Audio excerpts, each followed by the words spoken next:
Assalamualaikum Sobat Sandi Sosial. Hari ini kita menjalankan misi sosial. Nah, pada hari ini kita bertemu dengan Bapak Suratin yang seorang pekerja keras yang selalu mengutamakan pendidikan anaknya. Ikutin terus ya kisah kita hari ini. Stay tune di YouTube Sandi Sosial. Bapak, maaf, atas nama siapa, Pak? Suratin. Atas nama Bapak Surat. Bapak umur berapa tahun? 48. 48 ya, Bapak. Tadi saya lihat kan Bapak dari jauh jalannya kayak ini ya, kayak itu kenapa Bapak kakinya? Dulu jatuh waktu kerja di perusahaan, waktu di PLN. Bapak maaf ya, tadi kan saya lihat Bapak jalannya dari jauh kayak gitu ya Pak ya. Bapak itu kenapa Pak kakinya Pak?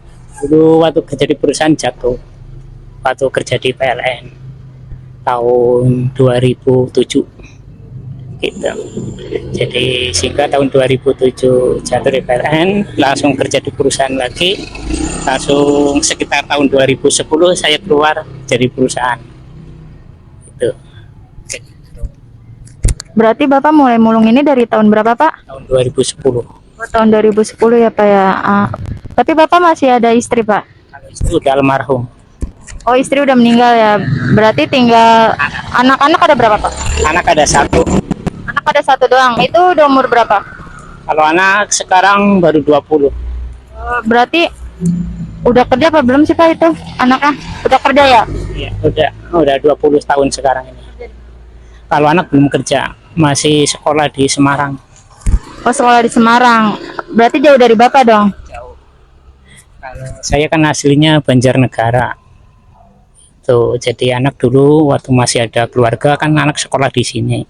Tamat SMP pindah ke Banjarnegara, sekarang tamat SMA sudah kuliah di Semarang, Universitas Semarang. Dia berarti tinggal sendiri ya Bapak ya? Sendiri, nyari sendiri. Berarti Bapak di sini sendirian? Sendiri. Tinggal di mana Pak? Tinggal di lapak di tempat rongsok ini. Tinggal di lapak kayak gitu ya Pak ya? Di bareng-bareng dong ya Pak ya?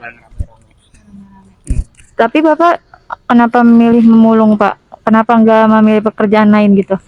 Ya mungkin kalau saya kerja di perusahaan kan sejak tahun 91 gitu. Jadi di dalam perusahaan itu udah paham gitu. Apalagi saya kan tamatannya kan rendah gitu. Jadi nggak mungkin lagi kerja di perusahaan lagi gitu.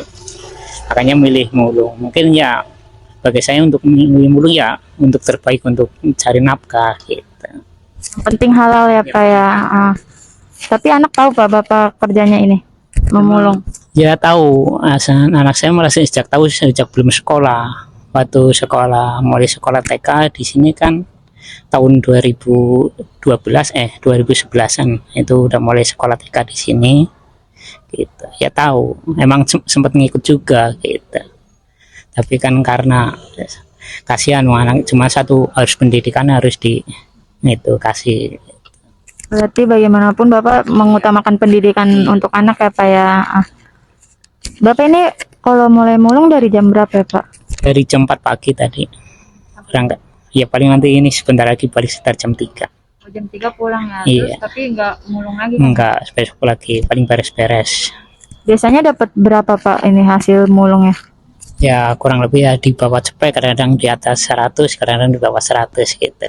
Itu dalam sehari apa ngumpulin dulu sih Pak? Kayak ngumpulin dulu nih berhari-hari nunggu banyak terus baru ditimbang gitu ya? Kalau saya emang dikumpulin dulu sehingga udah banyak kan dijual ke pos. Nanti saya minta duitnya bulanan gitu karena buat biaya. Kalau diminta tiap hari kan takutnya nggak mencukupi gitu kan. Nanti kepakai untuk lain, untuk tujuan, untuk biaya kan nggak bisa gitu kan. Misal bayarnya harian gitu takut habis apa ya? Iya, takut nggak keburu buat menutupi kebutuhan sehari-hari apa ya? Jadi Bapak kalau misalnya pendapatan paling sedikit berapa Pak? Pernah nggak? Paling sedikit ya paling kurang lebih 1,5 juta atau 2 juta paling sedikit. Itu sebulan ya Pak ya? Kalau misalnya lagi kayak banyak gitu Bapak dapat berapa penghasilannya? Lagi banyak kurang lebih sekitar 3 lebih, kadang-kadang bisa mencapai 4. Itu kalau lagi rame berarti lumayan ya Pak ya. Tapi Bapak kalau tinggal di lapak gitu Bapak bayar nggak? Ya, iya. Emang penghasilan begini tiap hari sih ya. Ya tapi Bapak kan tinggal di lapak kayak gitu, Bapak bayar apa enggak maksudnya aku? Kalau tinggal di lapak emang sih nggak bayar. Tapi waktu saya masih ada keluarga kan saya nggak tinggal di lapak kontrak gitu. Tapi sebetulnya sih kalau lebih baik sih cari tempat sendiri untuk kontrak untuk tempat tidurnya gitu ya, lebih biar nyaman gitu. Kalau di tempat seperti itu sebetulnya nggak nyaman gitu.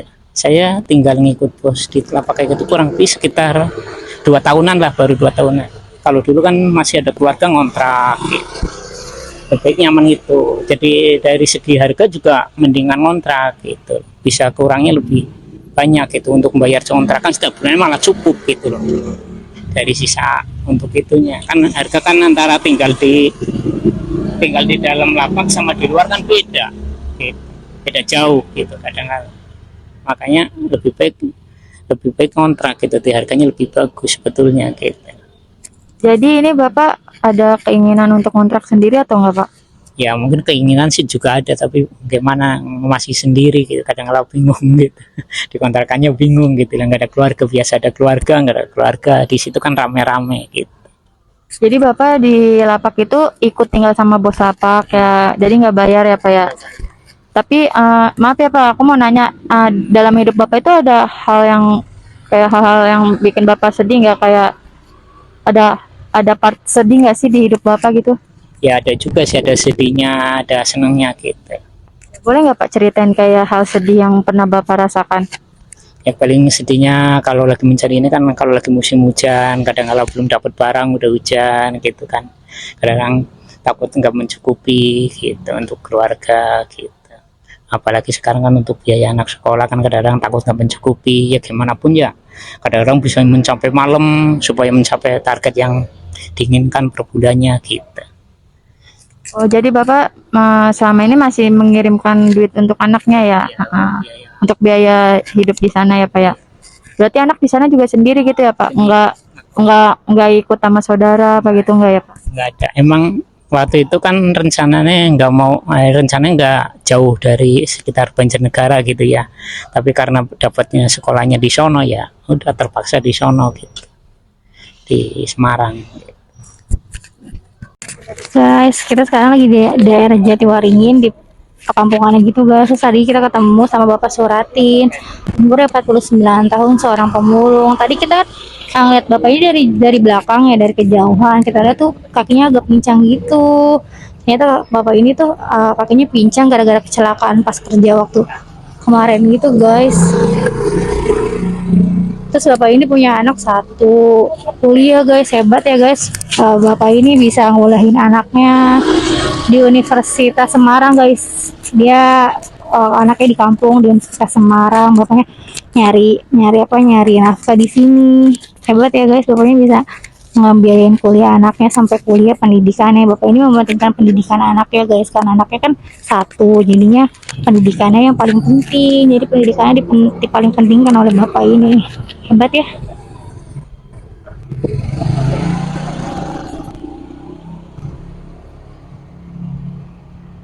Bapak, maaf, aku boleh nanya nggak Pak? Bapak kan istri Bapak kan udah meninggal ya? Itu meninggalnya karena apa ya Pak?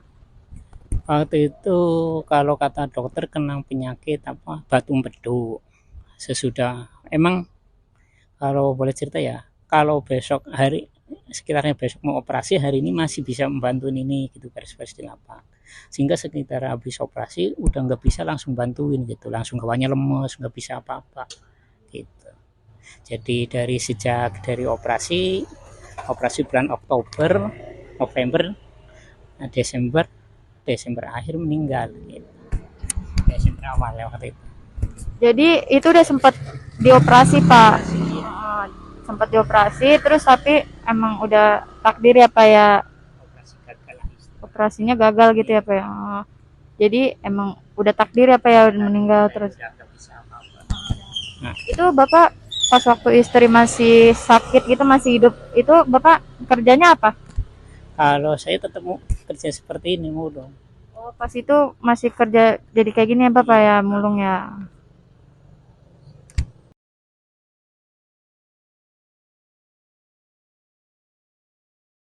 Satu, dua, tiga.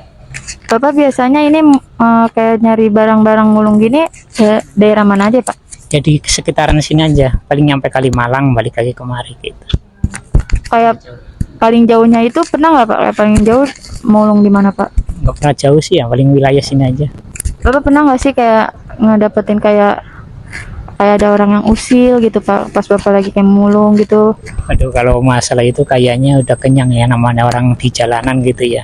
Sering sering ketipu, seperti sindrom autis juga sering gitu. Sering terjadi seperti itu di jalan ya. Jadi sangkanya kadang-kala kita orang lebih baik daripada kita gitu kan. Ternyata malah lebih buruk dari kita. Ada, sering terjadi seperti itu di jalan. Jadi Bapak pernah ya pas lagi mulung gitu kayak ada yang ngusir nggak sih Pak, kayak security atau apa gitu, kayak dilarang buat mulung gitu Pak di situ? Emang kalau kayak gitu juga sering sih. Kalau bahasanya yang sering gitu wilayah komplek kadang-kala gitu. Kadang-kala nggak boleh gitu. Terus sikap Bapak menanggapi kayak hal kayak gitu gimana Pak? Ya biasa aja, paling pergi aja udah. Nggak dipermasalahkan gitu. Wong emang nggak boleh buat apa gitu. Karena kayak gini kan nggak boleh memaksa gitu kan. Wong banyak kok di jalan gitu. Bapak maaf kok, ini kan tadi aku udah minta izin buat videoin Bapak ya, buat nanya-nanya. Kalau misalnya kita masukin ke YouTube boleh nggak Pak? Boleh sekali. Boleh ya Pak ya, kita masukin ke YouTube Sandi Sosial itu kayak misi sosial begitu Pak, buat nanya-nanya kayak pemulung-pemulung gini. Tapi nggak apa-apa kan ya Bapak kalau misalnya anak Bapak lihat gitu? Iya nggak apa-apa. Iya. Ya, makasih ya Pak ya. Iya. Kalau anak saya emang di sana juga komunikasi ya, kejuruannya sih. Jadi hampir sama sih ya, komunikasi juga. Tapi alhamdulillah anaknya pengertian kan ya Pak ya. Ya. Bapak tadi kan kakinya bisa jalan kayak gitu, itu gara-gara Bapak kerja di PLN ya? Itu gimana Pak kejadiannya Pak? Kan waktu itu kan pas lagi itu malam, jadi pas lagi kerja malam di wilayah Bogor, jadi kan ada gangguan sehingga kan itu kabel listrik di atas ada yang putus instalasinya, sehingga kita benerin, nggak tahu nginjek apa sehingga kepleset gitu. Tapi ada dari pihak perusahaan ada tanggung jawab nggak Pak? Ada sih untuk mengobatinya. Untuk mengobati ya ada rasa tanggung jawab ya Pak ya. Terus dari pekerjaan situ istri udah melarang ya Pak, almarhum istri udah melarang kerja di situ. Jadi pas dari situ Bapak kerjanya apa? Waktu itu masih sempat masuk di perusahaan garmen juga. Masih masuk ke garmen juga. Terus jadi semenjak kejadian kayak gitu Bapak jalannya udah nggak normal lagi dong ya? Sempat pernah pakai tongkat nggak Pak? Enggak kayaknya sih. Ya? Enggak sempat pakai tongkat sih. Emang nggak mau pakai tongkat gitu. Nah, nanti jadi kebiasaan gitu. Tapi kalau misalnya untuk jalan ya, kalau Bapak buat jalan itu ada rasa sakit nggak, pakai nyeri-nyeri gitu? Kadang-kala masih ada, kadang-kala enggak. Bapak kalau misalnya lagi kambuh nih rasa sakitnya Bapak gimana? Ya berhenti dulu, duduk Iya. dulu. Bapak istirahat ya. Iya. Tapi Bapak masih suka kayak minum obat-obat nggak? Enggak pernah.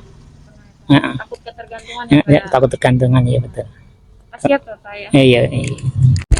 Bapak makasih ya tadi udah meluangkan waktu buat saya tanya-tanya. Ini ada sedikit banget Pak rezeki buat Bapak ya hari ini. Mohon diterima ya Bapak ya. Iya. Makasih ya. Iya Bapak. Iya. Makasih juga ya Bapak ya udah kayak buang-buang waktu Bapak nanya-nanya. Iya. Makasih ya Pak. Sehat selalu ya Bapak. Nah, teman-teman dari kisah Bapak Suratin, walaupun hidup seperti yang mereka jalani terasa berat, tapi mereka menjalankannya dengan ikhlas. Dan tetap ya sebagai orang tua, Bapak Suratin mengutamakan pendidikan anaknya. Walaupun dia pekerjaannya sebagai pemulung, tapi dia tetap mengutamakan pendidikan anaknya untuk yang bisa berkuliah di Universitas Semarang ya.